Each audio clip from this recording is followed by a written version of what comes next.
Hello and welcome to Focus 54, your real guide to African news. As it happens, we will be there and give you the in-depth analysis of everything. My name is Jeffrey Murimbechi and I am your host. And like we've been saying, segment after segment, episode after episode, that this is the election year for Africa, with various countries going to the polls and electing new leaders, with at least 15 elections happening in one calendar year. And we'll be getting deep into the crevices and all the in-deep analysis of each election. But the most critical one is the one that's quite next door to Zimbabwe. South Africa goes to the polls with a lot of changes and more voters than you have in most African countries by population.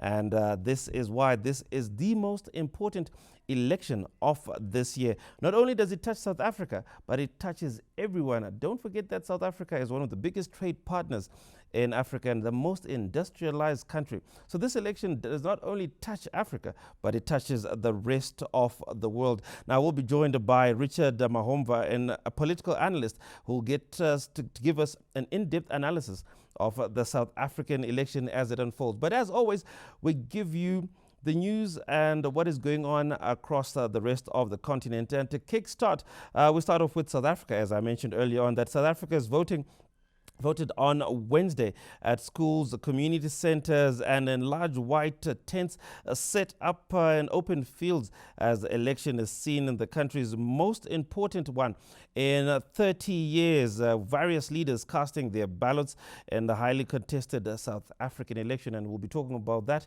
in just a moment. But we turn to Central Africa, in the Congo, where the recently new elected president of the Democratic Republic of the Congo, Felix Tshisekedi, has selected a new cabinet, and the cabinet was announced as the country's East faces a serious security crisis, particularly with the northern Kivu, where a lot of armed forces have been rising up against the ongoing establishment. And now we go further north in Africa, where Egypt has invited the Sudanese civil society and political groups for a national dialogue to end the war in that country. And as you know, Egypt is going through various things, from balancing the Suez Canal and also to maintaining peace and stability and influencing what we'll say the spirit of Ubuntu within that region. That wraps up what's going on in North Africa. And still with African news, African leaders have decided for a quick reform for global financial architecture, saying it is tilted against African countries. And we have spoken about this with various analysts who have been talking about how Africa seems to be facing some form of injustices. And I always try to mention the president, Ibrahim Traore, who has been at the forefront of talking about injustices, talking about how aid does not help African countries, and talking about sustainability. Now, this was said by African leaders who were speaking at the 59th African Development Bank meeting in Nairobi, Kenya, this Wednesday, with various thought leaders and those that control our finances and the top economies and the bottom economies, stating their claim and speaking on behalf of the African countries. That wraps up the first segment of Focus 54. Do pay attention, and I hope that you ask a friend. If you're watching us online on ZBC News Online and any of our social media platforms, to please share the live link and to share the link because this is a very important election. Stay tuned for more.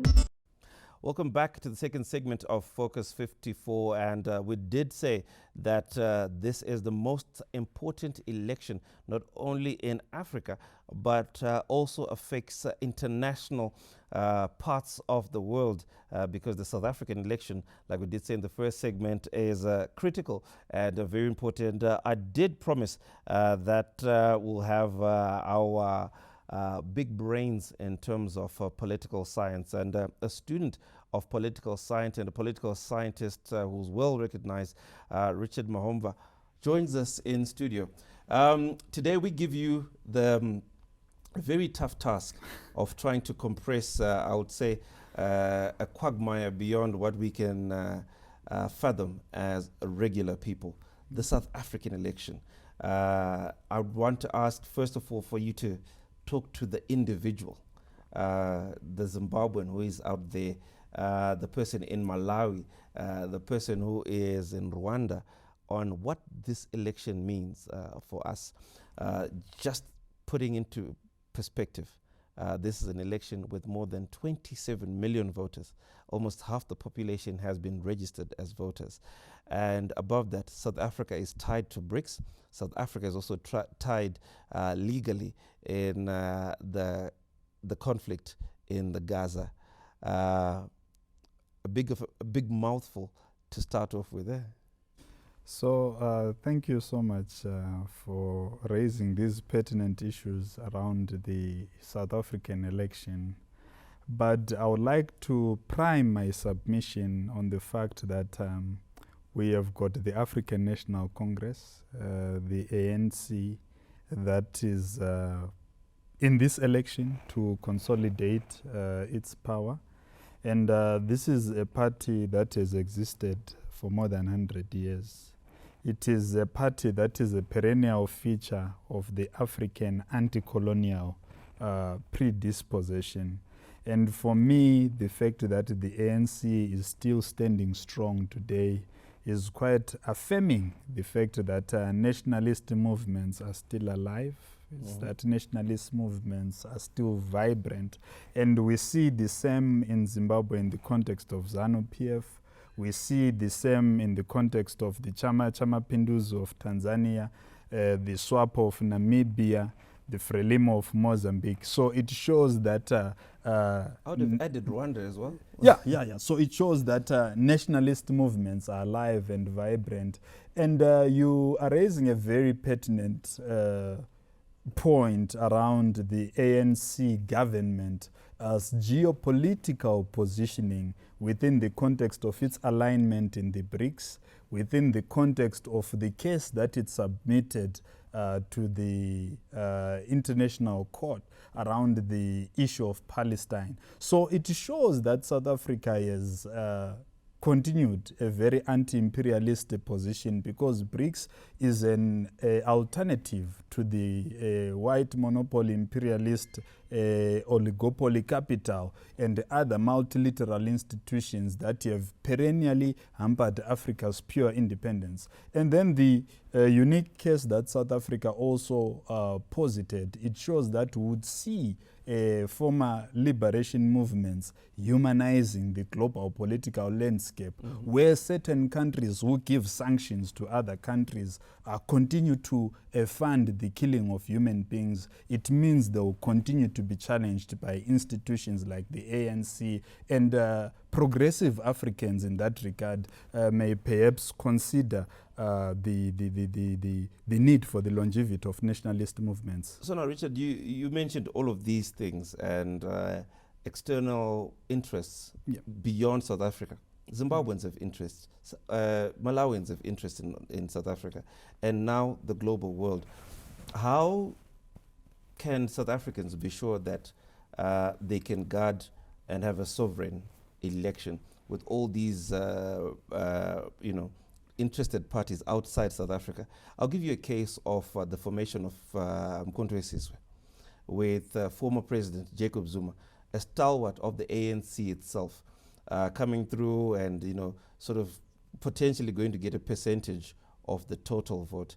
How can South Africans have a sovereign legacy and ensure they can also safeguard their election, just as we have done as Zimbabweans and other African countries. So the very unique thing that I've also admired about South Africa is that in as much as you've got these internal contradictions sometimes, and remember, the MK factor is not a new phenomenon within the South African body politic. We had the EFF that actually came out of the ANC. Mm-hmm. But what is very unique about South African opposition political parties is that their ideological contestation is based on enduring national values. You do not have a South African opposition political party that goes to invite sanctions regardless of its perennial unpopularity, as we have in Zimbabwe. South African first. So they put South Africa. So that for me is the most monumental lesson that we should derive from the South African election, to say, yes, there could be fragmentations or threats to the fragmentation of the nationalist movement in the form of the ANC, but the fact that the debate is around, national unity and not injuring the national image out there, for me, it's also very important. And the fact that you see that there is coexistence of these players regardless of these superficial incongruences and sometimes antagonistic contradictions, for me, I think that is very important. So regionally now, can we say this election will strengthen the idea of SADC as a bloc in terms of good governance and the beacon of democracy? So if the ANC is there in South Africa, if ZANU-PF is here in Zimbabwe, and other liberation stalwarts within the continent, if they are there, it means the legacy issues of the region are going to be taken care of. It also means that the economic ecology is going to be grounded on a very strong anti-colonial position that does not have excesses of colonial interference.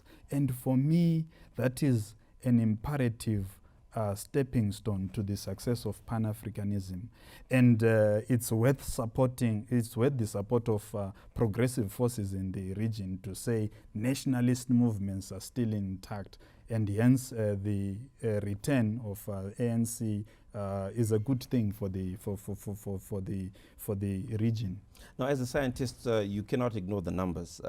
This is the biggest election, the biggest they're having in 30 years. Above all things, their foreign vote, registered voters have increased from 200,000 to 788,000. More numbers that make this more interesting is that just in terms of the operations, the Electoral Board, has also stated that more than 300,000 temporary jobs have been created to make sure that the electoral process that will handle more than 27 million voters. Just speaking of these numbers, what can we say about the youth vote within this huge context of the most important? There are people who are voting who were born in a democratic South Africa who don't know what apartheid was like. And there are people who were born in a different kind of South Africa that the Jacob Zumas were born in. What will the young vote be like?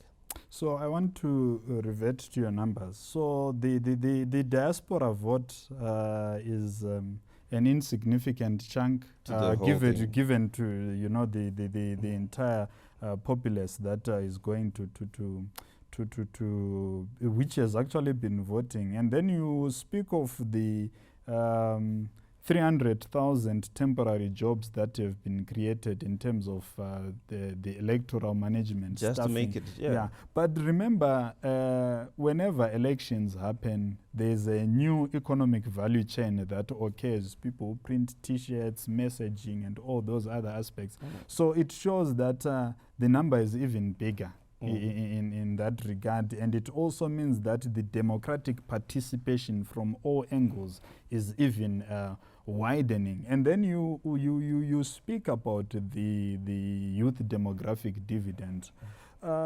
It has been a consistent feature of our electoral patterns since the start of the millennium to say we have got this youth demographic dividend. And in the case of South Africa, you've got 50% of women actually were eligible to vote. So it's not just the youth demographic dividend, It's also but the it gender. is also the women that Okay. are there. So it means that policies must actually be tailor-made by political parties to ensure that these formerly disenfranchised groups, the youth and the women, are actually at the center of the architecture of their prospective policies as they go for elections. And we saw that in the context of the Zimbabwean election, that the messaging was actually targeting the youth. And it actually shows that the reinstatement of nationalist movements into power is a product of the youth vote. So it actually means that nationalist movements like ZANU-PF, like ANC, are enjoying both the support of the youth, yeah, So- and women. So what we're going to do is we're going to take a short break and also, allow our viewers to digest, the amount of information that we've had. And, I'd like to ponder, I'd like you to ponder on the fact that are South Africans going to be voting on emotions, or they'll be voting on fact? And if they're voting on emotions, what drives South Africans to choose candidate A, B, or C? Stay tuned. Focus 54 will be back in the next segment where we get into the numbers and look at what are the possible outcomes out of this election.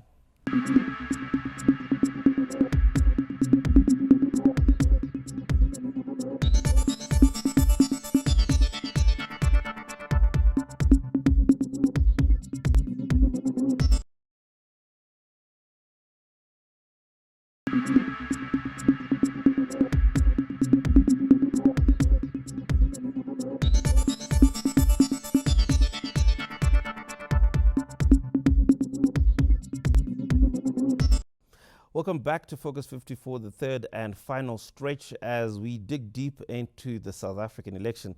Today I am joined by a political scientist and I would say a perennial student in the matter, because this is a very profound subject to be dealing with, Mr. Richard Makomva. And we are talking about the South African election. It's quite a huge logistical challenge with 27 million people, and we'll get into some of the challenges that they are facing within this election. But as a scientist who also studies human behavior, the influences on voters, I did ask if people vote on emotions or on fact.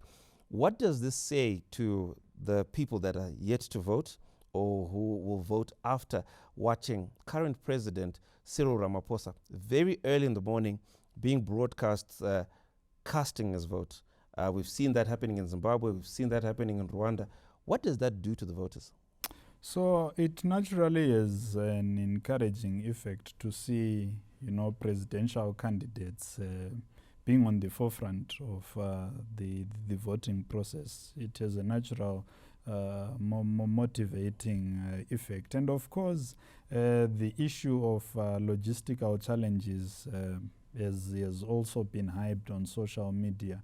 But the fact that the people are resilient to vote, we saw the voting hours being extended, people being in the queues. So for me, it expresses the confidence that people have in our electoral systems in Africa, contrary to the unpopular belief of neo-colonial voices and institutions. So it shows that Africans have got confidence in their institutions. Yes, there are challenges, but people are willing to cooperate, and naturally frustrations may emerge, but those frustrations do not override the confidence that our people have in the independent electoral institutions. And for me, I think that is a very perfect reflector of the maturation of our democracy as a continent, as SADC, as Zimbabwe, as South Africa, and the rest of the progressive African continent. Now, still taking from your point, a lot of African elections have had more presidential candidates than the norm. This time, 11 independent candidates contesting for both parliament and the top office. And you now have so many candidates never before seen in South Africa. Is this a paradigm shift from our old way of politics, or this is the new trend? In Zimbabwe, we've seen, countless number of candidates as well. Nigeria is popular for having more than 14 people on the ballot box. What is this saying about African democracy? So it shows that, African democracy is alive and it is transcending the conventions. It is transcending traditions, bending and breaking traditions. And that definitely shows you that we have a less conservative mode of democracy in Africa. And for me, I think that is something that we should be proud of as Africans. But surely now, I feel personally that we sometimes overextend the benefits and the privileges of democracy. South Africa had at least 55 parties and individuals were registered in this election, and with more than 11 presidential candidates. In terms of agendas and in terms of priorities, how do they differ that much? What do South Africans want to vote for? That you can have 15 different messages that are coming through. Some will say we want to remove the ANC. Some will say we want to empower the youth. What do we really have that diverse number of or some people are just chances? Look, if nationalist movements repressed that democratic fluidity, would blame them. Mm-hmm. So when nationalist movements who are in power across the region actually subject themselves to excessive competition like that, it shows that they are aware of their popularity, because you can even have 100 different political parties. But the fact that nationalist movements will still retain their influence, for me, that is very important. Yes, of course, I understand the argument about certain ulterior motives, sponsored agendas, and all of that. Mm. But the fact that nationalist movements still withstand that, multiplicity of attacks, multiplicity of adversity, it is a reflection that Africa needs to be led by nationalist ideologies more than any other ideology that can manifest within the superficial context of electoral excitement and the hype that comes with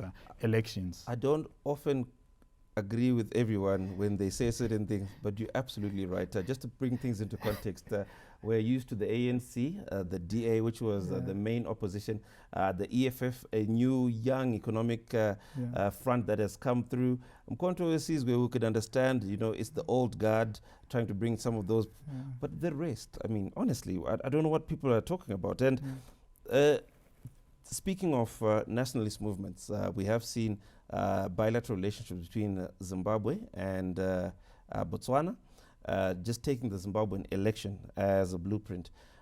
It also had a few logistical challenges which were rectified, and the electoral process went through smoothly. For South Africa, with some of the electoral processes that they've been having challenges with, can they take a couple of notes and support from Zimbabwe and those within the African region that have done this well? Yeah, I think the idea is for nation states to actually have these exchanges. But beyond that, I think we are all guided by our constitutions that give autonomy to independent electoral bodies. In our case, we have got ZEC. In the case of South Africa, we've got the IEC. So these institutions must understand the magnitude of the role that they have to independently engage without interference of political parties, so that they re-oil the democratic efficiency of the region. So it's also up to them to say, when former liberation movements meet, when the SADC meets the head of state, our commission should perhaps have such initiatives. I'm not aware if there is any, but if there is, then they should enhance shared notes amongst themselves. Now, I'm going to crack your diplomatic shield with the last two things that we'd love to discuss. Everyone votes for something. Zimbabweans voted for national building and a vision that will see the entire economy, even to household level, being emancipated from level 1 to a certain level. For South Africans, what is the one thing that you can unify South Africans say, this is why they're going to the polls? Well, people vote for peace. People vote for continued unity. People vote for shared economic prosperity. So particularly the issue of shared economic prosperity, I think comrades in the ANC are very particular on that bit, the issue of land. And one of the popular songs from our ANC counterparts, he has a line which says, "Mabaweyeke umhlaba wethu," which means they should let go of our land. And yes. that very same song is repeated in EFF cycles. So the common issue, I think, which cuts across the progressive political discourse in South Africa is that of the realignment of property rights, the land question. And Zimbabwe has given an exemplary lead which the rest of the continent should emulate. And we hope we continue inspiring other African countries in that direction, given the perennial success of our land reform, our Pfumvudza, which ideally should be also exported to other parts of the region. At the moment, perhaps His Excellency becomes, the chairman of SADC. We hope those are one of the institutional directions that you would drive. So, thank you. So, in your view, people are voting for equity, to own, to be empowered, and to have control of their futures.